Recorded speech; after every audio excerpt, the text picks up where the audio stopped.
lelo panyasa voice box mkulu wina akuti ndikofunika kuti amalawi tiganize bwinobwino tikamakavota mu chaka cha 2025 akunena izi chifukwa kuti anthu ena akumati ayi achakwera tiyachotse pa mpando kuti mwina apita Mutharika abwererenso ngati mtsogoleri wa dziko lino. Ndiye akunena kuti ayi tisanakavotera Mutharika ndipofunikira kuti tiunikire kuti khalidwe la Mutharika ndi lotani. Mukuona kwawo ati Mutharika si mtsogoleri oti angatukule dziko la Malawi chifukwa kuti adalephera kupanga zitukuko pa zaka 6 komanso Mutharika alephera kuyendetsa chipani cha Democratic Progressive Party. Ngati kuli kusamvana ku DPP ndi chifukwa chakuti mutsogoleri mwa Mutharika mulibe, komanso ati Mutharika ndi munthu wodzikonda kwambiri, ndiye munthu ngati ameneyo sangakhale mtsogoleri wa dziko la Malawi. Tiyeni tikhale limodzi kuti kuti mkulu ameneyo akuti bwanji pa za utsogoleri wa Chakwera komanso utsogoleri wa Profesa Peter Mutharika pano pa Nyasa Voice Box. The only mistake imene amalawi tingapange 2025 is to change the government. That will be the biggest mistake imene ife tingapange ngati dziko. And zimene zizi ndikuyankhulazi anthu ena sakuona ndipo anthu ena saganizako. But what I'm saying here is true. Ndipo ndizoona. If we can change the government 2025, I'm telling you, Malawi tidzingozungulira pomwe tililipa. Palibe chimene chitayende. Ndikudziwa pa gulupu panopa pali makadeti ena akamva chonchi amathamangira otukwana kunyoza otukwana atukwane honyoza anyoze kumene ndimanena chilungamo. Pali zifukwa ziwiri zimene ineyo ndikuyankhulira zimenezi. One, kodi Achakwera akachoka tasinthanitsa ndi ndani atabwereyo ndani. This is the biggest question imene anthu tikuona maganiza. Sinkhani ongonena kuti ayi awachoke kapena tibweretsa kutakuti. Because tikuyenera kumaonaso zinthu zole awawa akabwera adzakoza dziko. Achakwera akachoka ku opposition iku tikatengako kayandani nkuti timuyilowetse mbomamo. Are we sure kuti munthu amene yoyo adzakoza dziko? Chifukwa kuti tikamasankha mtsogoleri nthawi zina tizonani ma characters. Apo pondigulizani nanu kwambiri munawunikira bwino kwambiri makadetiwa kunena kuti ma characters a leader mukapena kuti zinthu zimene zimamufotokozera munthu kuti kodi munthu yo ndani. Tikamati apita Mutharika ndi ndani, timaona zimene apita Mutharikazo amakonda kuti zimene amachita apita Mutharika ndi chani, ntchito zawo momwe iwo alili ndizo zimene zimafotokoza apita Mutharikawo. Kandi Achakwera timaona kuti Achakwera ngati munthu osati ngati mtsogoleri wa dziko kapena mtsogoleri chimene chemusibi koma ngati munthu. Ntchito zake Chakwerayo pa umunthu wake zimene zimamufotokoza kuti iye ndi Chakwera ntchito zake ndi ziti. Chimodzimodzi Rupert Muluzi, chimodzimodzi Joseph Banda. So apita Mutharika ngati imene ena amanenera amwe awachoka apita mboma abwereraso. Apita Mutharika is not a leader. Apita Mutharika alibe ma characters autsogoleri. Apo munayankhula bwino kwambiri kunena kuti tikamasankha ngati ena amanena kuti Achakwera akadzachoka tidzayikapo akuti. Nkhani lonena kuti kodi Achakwera akadzachoka mudzayikapo ndani. Ma characters amtsogoleri amene yoyo ndi ati. Ndi chifukwa ena feri manibwera pano kumanena kuti ku opposition yakuno ku Malawi kulibe mtsogoleri. And opposition yakuno ku Malawi kuli phala lokha kulibe munthu amene tingamutenge kuti uyu likhoza kusinthanitsa ndi Achakwera. Palibe. Kwa munthu amene iweyo zinthu umazitsatira ndi munthu wako magwira ntchito. It's not an issue yongoti Achakwera basi tambe waloza pa zofoka zawo Achakwera this and that basi amene wachoke akachoka pabwera ndani. Because Peter Mutharika is not a leader. Amene ife tinga mabwere panopa nkumanchemelera kuti ayi andi amene akhoza zinthu 2025 tisamadzinamize. Peter Mutharika ma characters ake tikuwadziwa. Ngati chipani cha DPP panopa azovunawo kuti chizipezeka chili mavuto amene chiliwa. It's because of poor leadership. Poor leadership ikuchokera kwa ndani? Ikuchokera kwa iyeyo. It's because of him. It's because of him. Iyeyo ndi amene waphwasula kwambiri chipani cha DPP. Chipani cha DPP kuti chifika pano pamano pachaphwasuka chafika level imene chili lichija. Munthu amene wathandizira kwambiri kuchiphwasula chipanicho ndi Peter Mutharika. Ngakhale this fact makadera ambiri amatsutsa. And amatsutsa chifukwa chonena kuti adangozolowera kumangombera mmanja koma nokubwera poyera kuchivomereza chinthu amakanika. And this is fact ambiri amadziwa chilungamo cha nkhani zimenezi. Kuna Peter Mutharika ndamene unonga chipani. Koma unopopeza ndi usapota basi ife ndi DPP basi. Sangalole ngakhale chilungamo charachidziwa sangalole utapita Mutharika chanda amene unonga chipani. andi mukufuna ti andi ena akubwera kuti ayi munthu amene timtenge timpatse dziko. Mutati muone inu malamulo kuphwanya kuchipani kwake ndiye uchi adakasankhana malomba position kuwapatsa position imene okusankhidwa ku convention. What is that? Ndiwe ndi amene Yesu Peter Mutharika mwe amene adapita kuja ku Blantyre kuja amakawuza anthu momwe kuti pamaliro paja ayankhuleza zabwinobwino pamaliro zathu aja amene adatisiya pangozi za cyclone adayamba kwauza amene kuja kuti tabwera kuno mudandigenda. Zono ndi malo mutsogoleri akhoza mankhula pene paja achakwera atayitana Peter Mutharika sadapita amene adapita nala Joyce Banda ndabakili muluzi kudzikonda kapena kumadzova kuti ndine munthu odziwa zambiri.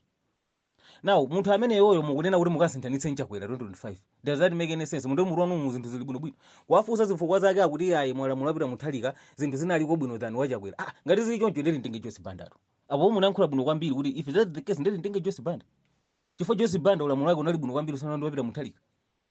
So kumabwera pano kumati yayi tidzavuta Peter Mutharika ati futi ulamulo zinthu zidali bwino kumene nkuganiza kobwerera nkuganiza kopepera chifukwa sitingamvulire Peter Mutharika ali futi ulamulo wake udali bwino ngati Peter Mutharika ndi adali woyamba kusintha ndiyeyo ndiwo woyamba kusinthana ndi achakwera before Peter Mutharika kudana zake kumbuyoko amene zinthu mulamulo wawo zimene so bwino kwambiri than Peter Mutharika ndi kuli bwino atatenga akalewo kusana Peter Mutharika.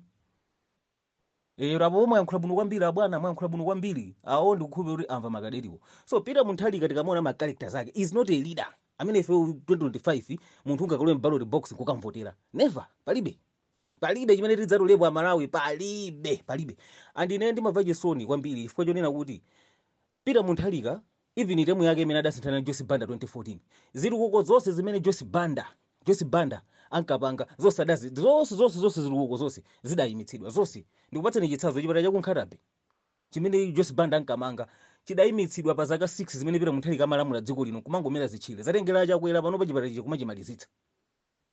It means kunena kuti vino 2025 takauta mpatsa boma adzasiya zonse zachakwera zimene akupanga zikakuli njanje kakuli misewu imene kukozedwa mulungu musimuno yonse ija adzasiya nkuyamba zake zanyuwani tizikuuzani zimenezo. That is why ndikunena kuti ngati ife dziko tikauka mu 2025 it will be a big mistake to change this government. And chabwino osinthawo ngati patakhalopeza yosintha kubati asakhala awawa Peter Mutharika asakhale apita Mutharika ndi chipani cha DPP ngati ndikusintha please chonde asakhale apita Mutharika ndi DPP because Peter Mutharika kungotenga boma. I'm telling you zambiri zitukuko zimene achakwera akuzipanga panopa zidzayimitsidwa ndipo Lilongwe uja adzanyansa kwambiri ndi mmene achakwera muja ndi mmene achakwera alimira misewu mu Lilongwe muno. Taona ni njanje pano pamene Lilongwe pano mafuta amene akubwerera lero lero kwabweraso stima ya pantunda yabweretsa I think some fuel kwa nthawi yoyamba pa zaka 26 apita Mutharika kubwera zonse adzapha zachidziwikire sikuti ndikunama akapena kudana naye ayi koma ndikuona ndi ma characters ake a Peter Mutharika ndi utani. He is not a leader to trust and simunthu kuti ife tikhoza kumtenga ku opposition amene kuolamula nkumbweretsa mboma. Bwana zezo sizingagwire andine zozo ndikuononga dziko. 2 chinthu china chimene ine ndikuona kunena kuti amalawi tisapange mistake posintha boma 2025 zimene achakwera akupangazi ndi zinthu zimene zili zofunika kwambiri kapena ndi zinthu zimene zimamanga chitukuko cha dziko. Ndikupatseni chitsanzo njanje imene kumangidwayi pano pa mastima yamba kufika mu mzinda wa Lilongwe muno ya mafuta imene ndune naye mabwero madzasiya mafuta khangetero liyafika. Mukhoza kuona kuti ndi ntchito zimene ifeyo ngati dziko timafunika kuti tiziyenda nazo and this is the way to go. Ndimamva chisoni kuti pali anthu ena ake amene amaganiza ngati nkhuku kapena amene amaganiza ngati nchenche kapena amene amaganiza ngati mphemvu amabwera pano pa group pano muzi abwera pa group anazanena kuti hiya anthu sadya njanje anthu sadya misewu kuganiza kobwerera kuganiza kwa umbuli kuganiza kopepera hiya anthu sakudya zimenezo zinthu tikukwera mitengo chanchani akuyiwala kunena kuti ngati ndikukwera mitengo kwa zinthu is because of chuma sichili bwino. Ngati dziko katundu akukwera mitengo ndiye kuti chuma cha dzikolo sichili bwino. That is why Kamuzu adayika njanje ija anthu ena zimenezo samaona. Kamuzu japoyika njanje amadziwa kunena kuti tikayika njanje ndi njira imodzi imene ithandize kukweza chuma cha dziko la Malawi. Andachakwera kubweretsa zimenezozo munthu wina opanda nzeru azibwerawo anthu sadya njanje zinthu zokwera mtengo anthu ake kwaona ndi anthu adabadwa ma 2000 nthawi ya Kamuzu samadziwa kuti chimachitika ndi chani andisakudziwa kuti economy nthawi ya Kamuzu imenda bwanji andisakudziwa kuti zinthu zimene zizi njanjezo ndi zimene zimathandizira kuyendetsa chuma cha dziko la Malawi. They don't know anything. nchimodzimodzi nyumba ana muzidandaula abambo agula mapoto chanchani ife rufa ndi njala ife chana akugula mapoto kuiwala kuti adye anawo nyumbamo zikufunika tiphike sima kudzera mu mapoto amenewo. Mapoto akagulidwa ndi kuti pakhumupo padyedwa. Ngati mapoto sagulidwa mukudya bwanji muphikira kuti? Ndi zimene tachakwera kupanga. Chuma cha dziko la Malawi kuti chidzambe kuyenda bwino tikufunika tibwezeretse maziko amene ena adapha mbuyomu. Andi maziko awo ndi ati ndikubweretsa kwa njanje kumene kunjanje kubwerako anthu ena zera zizi sakuona yayi. Anthu zizi zimangotengera anthu okhaokhawo amene adapita ku skulu amene milomo awo maganiza anthu amene oliwo amadziwa zimene akuchita. Anthu ena amangoyankhula because akamapanga undermine njanje this and that njanje. Dziko lina lililonse olo even ku Europe akamanena kuti uli ndikhoza kuti maulendo azinthu kumanyamula katundu chani zimene amadalira ndi njanje kwambiri ndi njanje than ma road transport. Anthu ambiri izi zisadziwa. Pitani kuje ku UK kamupita ku France kayamupita even ku America kumene ku China akamata kunyamula katundu amadalira kwambiri njanje. Achakwera kubweretsa njanjezo chifukwa kudzoza kuti munjanjemo ndimene katundu amakhala ochipa. Ndikupatseni chitsanzo. Dzulo kwabwera mafuta 800,000 liters 800,000 liters ndi matraka angati amene amafuta. It's almost 16 trucks. Matruck 16 ama 50,000 liters yachi. Now truck imodzi kuti ipite ku Nakala akapena ku Tanzania ikatenge mafuta idzabweretse ku Malawi kuno. Do you know kuti ndalama zingati? I think 2 million inadutsa per trip. Ngati 2.2 million per trip. Ngati sindikunama. Now muone matruck 16 apite kumene kujako akatenge mafuta abwereko. Ndikuti mungotumiza train imodzi ingopite kangonyamula mafuta osewo pakamodzi zikabwera nawo. Which is better? And the train also it's too cheap than maujeni matruck amene kuli nawo. Chifukwa matruck also pobwera munjira amatha kuonongeka. Zimatha kugwadza matruck zija. So it's better kuuza njanje. And njanje ndalama zimene yanga boma lingaononge pa matruck 16 amene hafu yake ndi imene mukhoza kutenga nkuonongera kunjanje. Ya ndalama zimenezo boma ndalulu kuseva. Anthu zeze sakuona. Ati zinthu zikamakhala chonchi makhodi chuma cha dziko at least chamba kuyenda bwino. Chifukwa katundu ambiri akamapita steam zicheza mapiro makatenga katundu ambiri kumabweretsa ku Malawi kuno. Zinthu zisintha. Now come 2025 tikasinthe boma. Anthu amene adagula matraki mbuyomu kamulamulo wa UDF kandi mulamulo wa DPP amene ajawo atenge taike so mboma. Zachidziwikire anthu amene opopeza ali matraki awo ali ndi matanka awo amene amasanirana ndi akunoki makuti azipatsana ma contract azikatenga mafuta ku Tanzania kaya ku Mozambique azibweretsa kuno ku Malawi. Zachidziwikire those people mukati kabwezeretsa mboma. Nchachidziwikire njanjeza adzapha. Anda akadzapha adzatenga matraki awowo amene amanyamula mafuta awo kuti azidzapitiriza boma akatenga mafuta. Kudzala pa matraki po izo zachidziwikire. Akulu akeyo sindifuna kuwatchula even ku DPP kwaliko. Amene samakhaso close ndipita mutalikayo. Now those people nda anthu onena kuti ali matraki kale yawo padangonjikika kutenga boma definitely kulwaso boma adzapanga zoti njira njanje ija iphedwe mafuta azikatenga by road which is expensive. So this is the right way to go as a country. Anthu izi sakuona koma chimene chumabwera apa iyayi zinthu zokwera mitengo chani iyayi kukwera mitengo kwa zinthu ndi kumeneko. Koma tioneni kuti vuto la kukwera mitengo kwa zinthu chuma ngati dziko lino la Malawi sichikuyenda bwino. Njira yabwino kuti tikhoza kukozera chumacho ndi chani? Ndi pali nkhani. It's not kunena kuti tisinthe boma yayi. Kusintha boma sikutira kuza